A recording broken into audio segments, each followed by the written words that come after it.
Ja, vi har kongedømmet Bhutan. Bhutan det er et lille land i Asien. Det ligger mellem India og Kina i den sydlige del af Himalaya. Det er et meget lille land, der bor faktisk under 1 million indbyggere.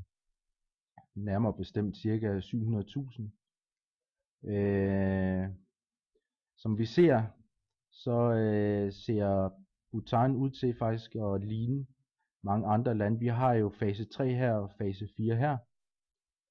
Man kan se, at i fase 3, der er fødselsraten og dødsraten begge to faldende, og i fase 4, der flader fødselsraten og dødsraten mere ud, så de er stabile.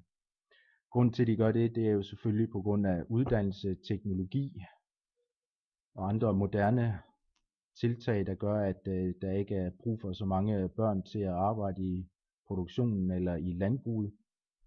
Og dødsraten er også faldende, fordi at man har bedre mulighed for at overleve med hensyn til medicin osv.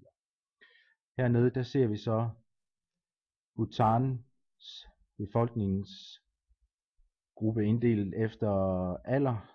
Her har vi 1980, her er det 2012.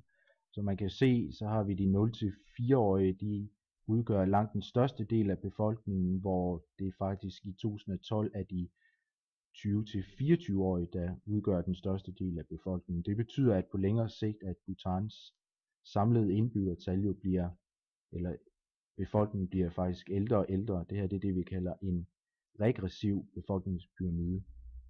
Og som tiden går, så vil de 0-4-årige måske i virkeligheden også komme til at fylde mindre og mindre, hvor de øvre aldersgrupper vil komme til at fylde mere og mere.